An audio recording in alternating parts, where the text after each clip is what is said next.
Sir ఉన్నారా? Sir ఎక్కడున్నారు? Sir బాగున్నారా? హాయ్ రాబర్ట్, కూర్చో, వచ్చేస్తున్నాను. Just a minute. పర్లేదు సార్. ఏంటి రాబర్ట్ ఇలా వచ్చా? బండి రిపేర్ అన్నారు కదా, తీసుకెళ్ళడానికి వచ్చాను.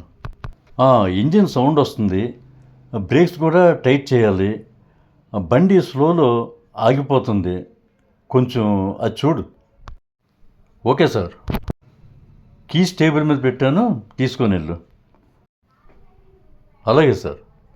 సాయంత్రానికి ఇచ్చేస్తావు కదా బండి?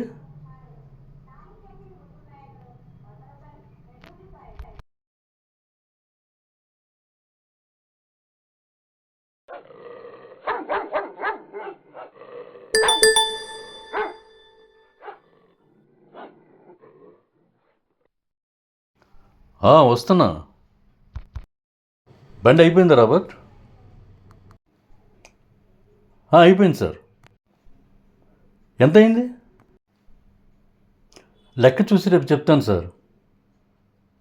సార్,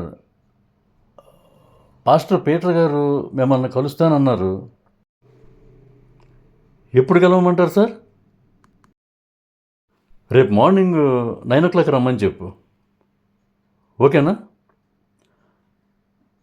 ఇంతకీ నీ మెకానిక్ షాప్ ఎలా నడుస్తుంది? బాగా నడుస్తుందా? బాగుంది సార్. ఆ రోజు మీరు సహాయం చేయబట్టి నేను షాప్ పెట్టుకోగలిగాను. ఆ రోజు మీరు సహాయం చేసి ఉండకపోతే ఈరోజు నా పరిస్థితి ఎలా ఉండేదో సార్. అంతా మీ యొక్క గొప్పతనం. ఈరోజు నా భార్యని పిల్లల్ని చూసుకుంటూ సంతోషంగా జీవిస్తున్నాను. సేవింగ్స్ కూడా చేస్తున్నాను. ఎంతో హ్యాపీగా ఉన్నాను సార్. మీకు నేను చాలా కృతజ్ఞుడిని. Thank you sir.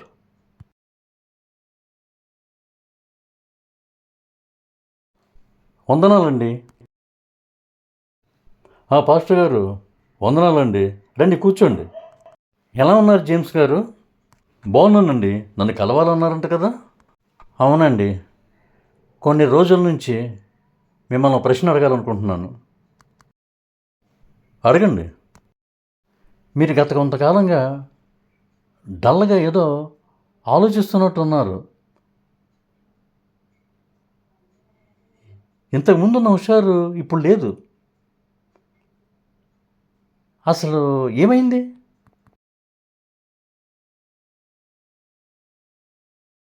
ఏముంది పాస్టర్ గారు, 60 సంవత్సరాల జీవితం గడిచిపోయింది.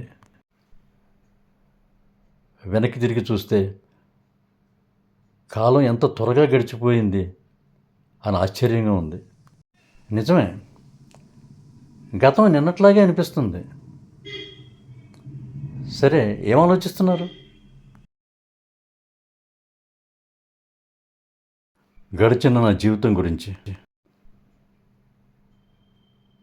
నేనెంతవరకు ప్రభుతో నడిచాను? నా భార్య పిల్లలకి నేనేం చేశాను? నా పిల్లలకి నేను ఏ వారసత్వం ఇచ్చాను? ఏ వారసత్వం ఇచ్చాను? నా గుండె బరువెక్కిపోతుంది పాస్టర్ గారు. అదే ఆలోచిస్తున్నాను.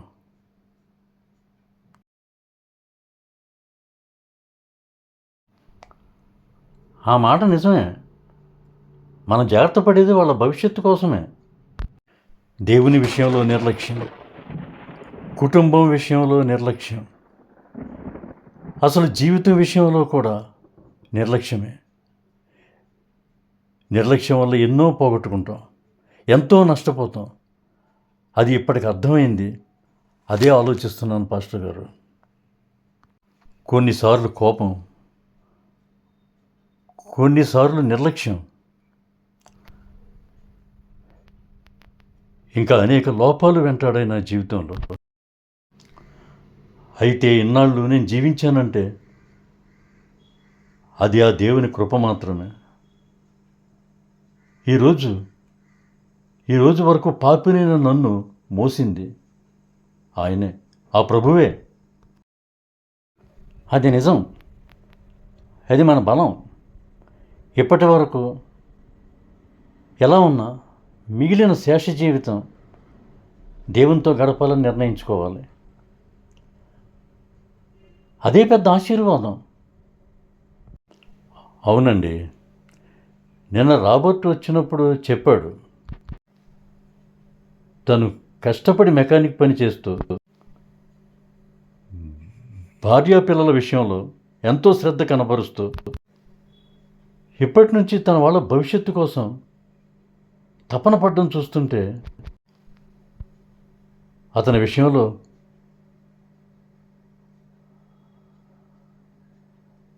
నాకెంతో సంతోషం అనిపించింది. అప్పుడే నా విషయంలో బాధ అనిపించింది. రోజులు తిరిగి రావు కదా పాస్టర్ గారు.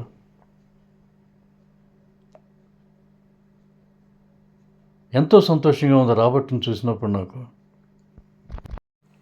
నేనేం చేశాను నా పిల్లలకి?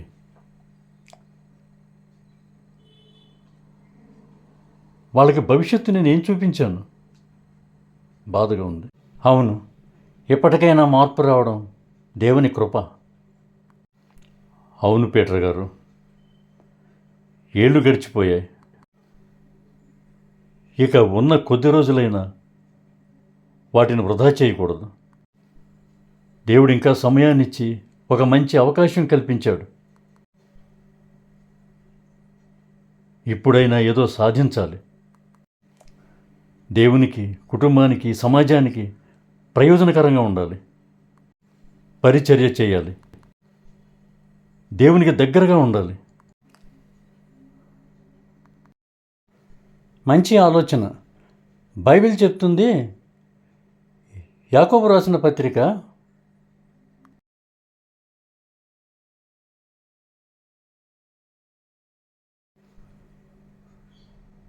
4:14 రేపేమి సంభవించునో మీకు తెలియదు, మీ జీవం ఏపాటిది, మీరు కొంతసేపు కనబడి అంతలో మాయమైపోవు ఆవిరి వంటి వారే. 15 కనుక ప్రభు చిత్తమైతే మనము బ్రతికి ఉండి ఇది అది అని చేతమని చెప్పుకొనవలెను.